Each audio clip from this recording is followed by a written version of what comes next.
Hello everyone, study with us में आपका एक बार फिर से स्वागत है। जी हाँ, बिल्कुल। आज हम बात करने वाले हैं कि आप किस तरीके से 12th क्लास के बाद टीचर बन सकते हैं। तो इस वीडियो को जो है एंड तक देखें और वीडियो अगर पसंद आए तो लाइक ज़रूर करें और हमारे चैनल को अभी तक अगर आपने सब्सक्राइब नहीं किया है तो ज़रूर कर लें, ताकि ऐसी ही एजुकेशनल वीडियोज़ आपको डेली मिलती रहे। तो चलिए वीडियो को शुरू करते हैं।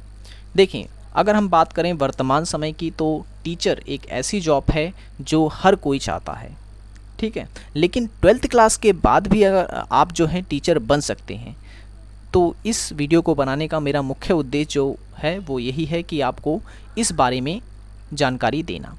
देखिए, ये दो कोर्सेज़ मैंने यहाँ पे लिखे हुए हैं। डिप्लोमा इन एलिमेंट्री एजुकेशन, जिसे हम शॉर्ट में कहते हैं DLED, ठीक है। ये दोनों ही कोर्सेज़ जो हैं ये डिप्लोमा कोर्सेज़ हैं। और जो दूसरा कोर्स आप देख सकते हैं, diploma in pre school education, जिसे हम शॉर्ट में कहते हैं DPSE। तो इन दोनों ही कोर्सेज़ को कर आप जो है 12th क्लास के बाद टीचर बन सकते हैं। तो इस वीडियो में बने रहें और आगे मैं आपको बताऊंगा कि इस कोर्स को करने के लिए क्या क्या एलिजिबिलिटी आपको चाहिए है, कितनी एज होनी चाहिए आपकी, कितनी फ़ीस लगती है इन कोर्सों को करने के लिए, ड्यूरेशन कितना है, यानी कि कितना समय लगता है इन कोर्सों को करने के लिए, और कौन कौन से इंस्टीट्यूट हैं जो ये कोर्स करवाते हैं, ठीक है। तो बने रहें हमारे साथ। तो बेसिक अंतर मैं पहले आपको इन दोनों ही कोर्सेज़ में बता देता हूँ। जैसा कि नाम से ही पता है कि डिप्लोमा इन एलिमेंट्री एजुकेशन, यानी कि अगर आप ये डिप्लोमा कोर्स करते हैं तो आप टीचर बन सकते हैं 1st to 5th क्लास के, यानी कि पहली से 5वीं तक की कक्षा के अध्यापक आप बन सकते हैं अगर आप ये कोर्स करते हैं तो।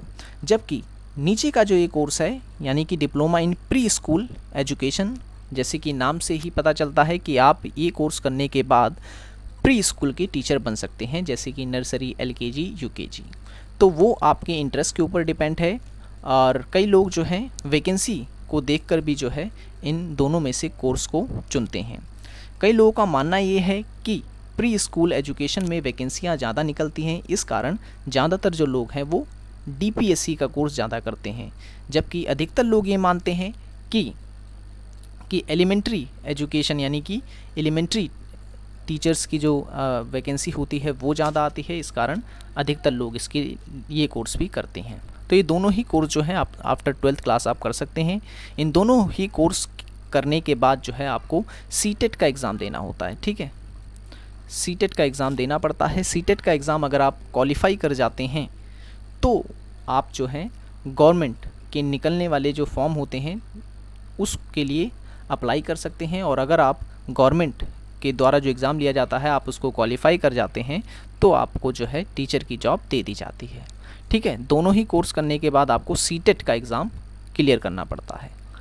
ओके, और जो इम्पोर्टेंट इन्फॉर्मेशन है वो देखते हैं। ये दोनों ही कोर्स जो हैं मैंने यहाँ पर जो है वो DLED को बेसिकली फ़ोकस कर रखा है, लेकिन आप DPSE को भी इसमें समझें, यानी कि दोनों में बेसिक अंतर नहीं है, ये सब एक जैसा ही है।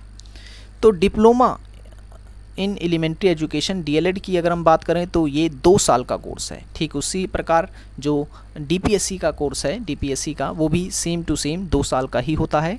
2 साल तक आपको फुल टाइम जो है ये कोर्स करना होता है, ठीक है। अगर मैं बात करूं दिल्ली की, तो दिल्ली में गवर्नमेंट सीटें की अगर मैं बात करूं तो 1040 सीटें जो हैं वो ये गवर्नमेंट इंस्टीट्यूट की सीटें मैं बता रहा हूं। और दिल्ली में 9 गवर्नमेंट के डाइट कॉलेज हैं, डाइट के इंस्टीट्यूट हैं, यानी कि 9 कॉलेजेस में जो है आप अप्लाई कर सकते हैं। 1040 सीटों में से 20 सीटें जो हैं वो उर्दू के टीचर्स के लिए हैं, और 20 सीटें जो हैं वो पंजाबी के टीचर्स के लिए रिजर्व की गई हैं। साथ ही साथ मैं बता दूं, ये उर्दू और पंजाबी के टीचर्स जो हैं इनके लिए जो कोर्स कराया जाता है वो दरियागंज में डाइट का इंस्टीट्यूट है, वहाँ पर कराया जाता है, और करकरदुमा में जो डाइट का इंस्टीट्यूट है वहाँ कराया जाता है। टोटल 9 कॉलेजेस की लिस्ट जो है मैं अभी एंड में आपको देने वाला हूँ। खैर, ये 2 कॉलेजेस हैं जहाँ पर जो है पंजाबी और उर्दू के लिए टीचिंग का कोर्स कराया जाता है। चलिए अब बात करते हैं एलिजिबिलिटी कंडीशन की, यानी कि आप में क्या योग्यता होनी चाहिए। देखिए, 12th क्लास के मार्क्स जो हैं ये काफ़ी इम्पॉर्टेंट होते हैं आपके जो है इस कोर्स को करने के लिए। अगर आपके 12th में अच्छे मार्क्स आते हैं, 90 प्लस अगर आप लाते हैं, तो आपके चांसेस बढ़ जाते हैं इस कोर्स में एडमिशन के लिए, ठीक है। क्योंकि होता ये है कि इसमें एडमिशन जो होता है वो मेरिट बेस पे होता है, ठीक है। तो मेरिट बेस पे होता है और हमेशा ये देखा गया है कि 90 प्लस अगर आपके मार्क्स हैं तो आपके चांसेस ज़्यादा होते हैं इस कोर्स में इनरोल होने के लिए। तो 10+2 इसकी एलिजिबिलिटी है, यानी कि आपने 12th क्लास पास की होनी चाहिए, ठीक है। आप किसी भी स्ट्रीम से हों, चाहे वो आर्ट्स स्ट्रीम हो, कॉमर्स स्ट्रीम हो या साइंस स्ट्रीम हो। ये ज़रूरी नहीं है कि कोई ख़ास स्ट्रीम अगर आपके पास हो तभी आप जो है ये कोर्स कर सकते हैं, ऐसा नहीं है। किसी भी स्ट्रीम से अगर आपने 12th पास कर रखी है तो आप इसके फॉर्म के लिए अप्लाई कर सकते हैं, ठीक है। फॉर्म अप्लाई कर सकते हैं।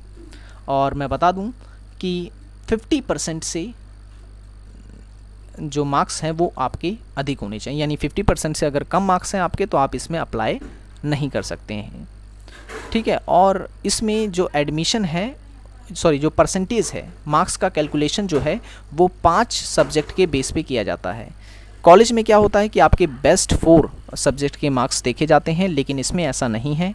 अगर आप एडमिशन लेना चाहते हैं इन कोर्सेज़ में तो आपके जो मार्क्स हैं वो 5 सब्जेक्ट के देखे जाते हैं, ठीक है। और जिसमें एक लैंग्वेज सब्जेक्ट होना ज़रूरी है, या तो इंग्लिश या तो हिंदी। आप दोनों भी इसमें इंक्लूड करके अपने मार्क्स यानी परसेंटेज चेक कर सकते हैं, ठीक है। तो ये चीज़ आपको याद रखनी है कि आपके 12th के मार्क्स काफ़ी इम्पॉर्टेंट है इसमें एडमिशन लेने के लिए।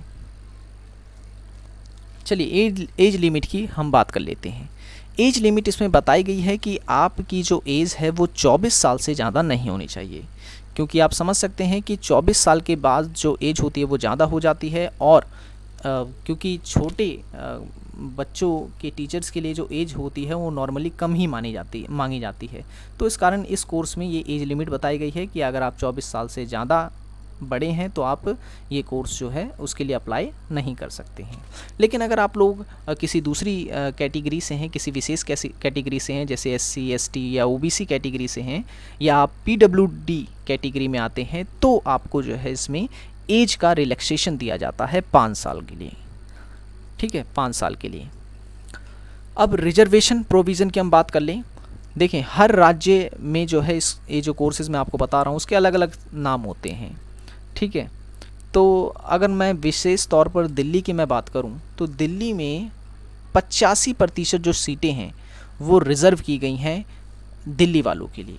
यानी कि इसका मतलब ये हुआ कि अगर आपने जो अपनी 12th क्लास है वो दिल्ली से पास कर रखी है, या इसका मतलब ये है कि अगर आपका एरिया जो है NCT में आता है, ठीक है, नेशनल कैपिटल टेरिटरी में के अंदर अगर आपका एरिया आता है और आपने वहाँ से 12th क्लास पास कर रखी है, तो ये समझें कि आप दिल्ली में जो सीटें हैं डाइट की, उसकी 85% सीटों पर आपका अधिकार रहेगा, ठीक है। लेकिन अगर आप दिल्ली से आपने 12th क्लास नहीं कर रखी है, किसी अदर स्टेट से कर रखी है, तो आपका जो अधिकार है वो सिर्फ़ और सिर्फ 15% सीटों पर ही होता है। तो ये बहुत ही ख़ास बात है यहाँ पर दिल्ली में, ये चीज़ आपको याद रखनी है, ठीक है। अगर आप किसी अदर स्टेट के हैं और दिल्ली से ये डिप्लोमा कोर्स करना चाहते हैं तो आपको सिर्फ 15% ही सीटों पे आपका कंपटीशन होगा, जबकि अगर आपने दिल्ली के हैं तो आपका 85% सीट के लिए जो है कंपटीशन होता है। अब फ़ीस पेमेंट की मैं बात कर लेता हूँ। फ़ीस की अगर मैं बात करूं तो फ़ीस जो है वो एप्लीकेशन फ़ीस सबसे पहले मैं बता दूं, अगर आप अप्लाई कर रहे हैं रजिस्ट्रेशन के लिए जो फ़ीस लगती है वो 250 रुपये होती है। ये नॉन रिफंडेबल होती है, आपको ये वापस नहीं मिलेगी। उसके बाद पार्ट एडमिशन फ़ीस की मैं बात करूं तो 1800 रुपये इसकी एडमिशन फ़ीस होती है, ठीक है। और एडिटिंग फ़ीस की मैं बताऊँ तो इसका मतलब यह है कि अगर आप लोग फॉर्म जब अप्लाई करते हैं और आपसे कोई मिस्टेक हो जाती है उस फॉर्म में, तो अगर आप उसे सुधारना चाहते हैं तो सुधार सकते हैं। उसके लिए आपको जो है 100 रुपये देने होते हैं और ये भी नॉन रिफंडेबल होते हैं, यानी आपको वापस नहीं मिलते हैं। क्योंकि होता यह है कि फॉर्म में किसी प्रकार की अगर गलती होती है तो उससे आगे चलकर आपका फॉर्म जो है वो कैंसिल भी किया जा सकता है।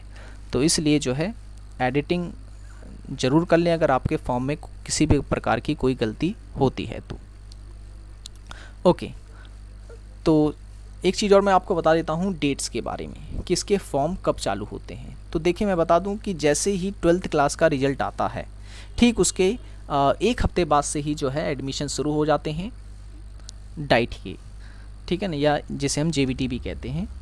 तो ये दोनों ही डिप्लोमा कोर्स जो मैंने आपको बताए हैं, इसके लिए आप अप्लाई कर सकते हैं जैसे ही 12th क्लास के रिज़ल्ट आते हैं।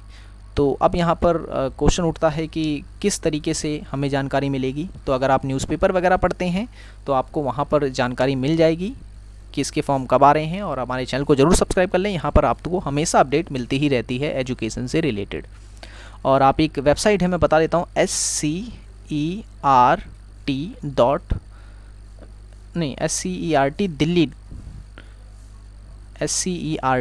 दिल्ली, ये जो है आप गूगल पे सर्च कर सकते हैं। और इसकी एक वेबसाइट है, उस वेबसाइट पे आप चले जाएंगे और वहाँ पर जो है नोटिस वगैरह आते ही रहते हैं। जब भी कभी एडमिशन होगा तब आपको इसी वेबसाइट पे जा कर के सारी इन्फॉर्मेशन मिल जाएगी, ठीक है। और भी अगर इस वीडियो से और ज़्यादा आप कोई इन्फॉर्मेशन चाहते हैं तो आप इस वेबसाइट पे जा सकते हैं, SCERT दिल्ली की वेबसाइट पर, ठीक है। ओके, तो अभी तक मैंने जो बताया वो DLED और DPSC दोनों के लिए ही सेम था। लेकिन DPSC में एक चीज़ याद रखना आप कि जो कोर्सेज़ होते हैं वो ज़्यादातर सेल्फ फाइनेंस इंस्टीट्यूट के द्वारा ही करवाए जाते हैं, यानी कि लगभग प्राइवेट कॉलेज ही आपको इसमें मिलते हैं, ठीक है ना। बहुत कम ऐसे कॉलेज हैं जो DPSC का कोर्स करवाते हैं। फ़ीस, रजिस्ट्रेशन फ़ीस वही होती है 250 रुपये इसमें, ठीक है। अब सबकी अलग अलग वो होती है डिमांड। कई लोगों का मानना ये होता है कि DPSC में ज़्यादा वैकेंसी है तो इसलिए वो उसमें अप्लाई करते हैं। कई लोग कहते हैं नहीं, DLED में ज़्यादा वैकेंसी आती है तो इसलिए उसमें अप्लाई करते हैं। अब जो आपको अच्छा लगे आप उस कोर्स के लिए अप्लाई कर सकते हैं, ठीक है। अब यहाँ पर आ गए हैं कुछ इंस्टीट्यूट जो कि दिल्ली के हैं और ये गवर्नमेंट इंस्टीट्यूट हैं। इनमें एडमिशन लेने के लिए आपके मार्क्स जो हैं हाई होने चाहिए, ठीक है। अगर आपकी जो रैंक है वो 1000 के अंदर आती है, ठीक है, तब तो आपके चांसेस हैं कि आपका दिल्ली डाइट में हो जाएगा, दिल्ली गवर्नमेंट कॉलेज आपको मिलेगा। और अगर उससे आपके ज़्यादा जाते हैं तो आपका एडमिशन जो है नहीं होता है, तब आपको फिर प्राइवेट कॉलेजेस से करना होता है। प्राइवेट कॉलेजेस में से अगर आप ये कोर्स करना चाहते हैं तो उनकी फ़ीस जो है ईयरली मैं बता दूं तो 80 से 90 हज़ार रुपये फ़ीस होती है इसकी, बहुत ज़्यादा होती है। जबकि अगर आपका गवर्नमेंट में नाम आ जाता है, गवर्नमेंट इंस्टीट्यूट में, तो मैंने फ़ीस आपको बता दी, लगभग 2000 रुपये तक, 1800 या 2000 रुपये तक फ़ीस होती है 1 साल की, ठीक है। तो ये बेसिक अंतर है। तो इंस्टीट्यूट की मैं बात कर लेता हूँ, कौन कौन से इंस्टीट्यूट हैं। ये डाइट के इंस्टीट्यूट हैं, आप देख सकते हैं, district institute of education and training Delhi के हैं ये, और ये गवर्नमेंट हैं। टेलीफ़ोन नंबर यहाँ पे दे रखे हैं, किसी भी प्रकार की अगर आप जानकारी चाहते हैं तो आप इन टेलीफ़ोन नंबर्स पर जो है जानकारी ले सकते हैं। सीटें आपको बता दूँ मैं यहाँ पर, जैसे देख सकते हैं, पहले पे है district institute of education training Keshavpuram में, ठीक है। इसमें 150 सीटें हैं और यहाँ पर कोड दे रखा है। जब आप लोग अप्लाई करेंगे डिप्लोमा कोर्सेज़ के लिए तब जो है आपको ये कोड डालने होते हैं कि किस इंस्टीट्यूट को आप जो है प्रेफर करते हैं पहले, ठीक है। तो जो आपके घर के पास इंस्टीट्यूट होगा तो आप उस इंस्टीट्यूट के लिए जो है प्रेफर कर सकते हैं, उनमें कोड अपना उस तरीके से डाल सकते हैं। जैसे कि दूसरा आप देखें, यहाँ पर है district institute of education training FU block Pritampura में है, ये देखें, ये है राजेंद्र नगर, ओल्ड राजेंद्र नगर में है। फिर उसके बाद ये देख सकते हैं आप, ये दरियागंज, अंसारी रोड दरियागंज में है। फिर ये RK पुरम, ठीक है ना, सेक्टर 7 में। और फिर ये है JK ब्लॉक दिलसाद गार्डन में भी है एक, ठीक है। यहाँ पे देखिए 50 ही 50 सीटें हैं। और अभी जैसे कि मैंने आपको बताया कि दरियागंज और करकरदुमा में जो 20-20 टीचर्स जो हैं एक्स्ट्रा सीटें दी गई हैं, मतलब 20-20 सीटें जो हैं वो वहाँ पर रिज़र्व की गई हैं, ख़ासतौर से किन के लिए, उर्दू के टीचर के लिए और पंजाबी की टीचर के लिए, ठीक है। तो देख सकते हैं आप, दरियागंज में 100 सीटें हैं प्लस 20 सीटें जो हैं वो उर्दू के टीचर के लिए हैं, ठीक है। और भी इंस्टीट्यूट हैं आप देख सकते हैं, ये जैसे कि ये करकरदुमा इंस्टीट्यूट, यहाँ पे देखें 20 सीटें जो हैं वो पंजाबी टीचर्स के लिए हैं, ठीक है ना, पंजाबी सिखाने वाले टीचर्स के लिए। और ये मोती बाग का डाइट यानी कि district institute of education training, 150 सीटें यहाँ पे हैं। तो टोटल 1040 सीटें हैं, जैसा मैंने आपको शुरू में ही बता दिया था। अब EWS कैटेगरी का क्या है। EWS कैटेगरी में आपको पता है कि 10% रिजर्वेशन दिया जाता है। तो क्योंकि अभी हाल ही में लागू हुआ है तो हो सकता है कि जो सीटें हैं डाइट की वो थोड़ी सी बढ़ा दी जाएँ, ठीक है, बढ़ा दी जाए। क्यों? क्योंकि ईडब्ल्यूएस में जो है रिजर्वेशन दिया जा रहा है, तो रिजर्वेशन में अगर सीटें नहीं बढ़ाई जाएंगी तो इससे आगे जो है और सीटों के लिए जो है प्रॉब्लम क्रिएट हो सकती है। तो आप ये मान के चलें कि सीटें जो हैं वो ज़रूर बढ़ाई जाएंगी। ईडब्ल्यूएस सर्टिफिकेट आप जो है बनवा सकते हैं कहीं से भी, और अगर आपके जो नियर जो तहसीलदार मतलब जो कोर्ट पड़ता है, आप कोर्ट में जाएं और ईडब्ल्यूएस का सर्टिफिकेट आप इशू करवा सकते हैं, और यहाँ पर आपको जो है इसके लिए रिजर्वेशन मिलेगा और आपके चांसेस जो हैं वो ज़्यादा हो जाएंगे इसमें एडमिशन के लिए, ठीक है। और अगर आपका कोई भी क्वेश्चन है इससे रिलेटेड तो आप कमेंट बॉक्स में कमेंट कर सकते हैं, आपको उसका जवाब ज़रूर मिलेगा। कोई भी किसी भी प्रकार का अगर आपका क्वेश्चन है तो आप ज़रूर मुझे कमेंट करें। सो आई होप ये वीडियो आपको पसंद आया होगा। तो वीडियो पसंद आया हो तो लाइक करें, और चैनल को सब्सक्राइब नहीं किया तो ज़रूर कर लें, ताकि ऐसे ही एजुकेशनल वीडियो आपको डेली मिलती रहे। सो चलिए मिलते हैं नेक्स्ट वीडियो में।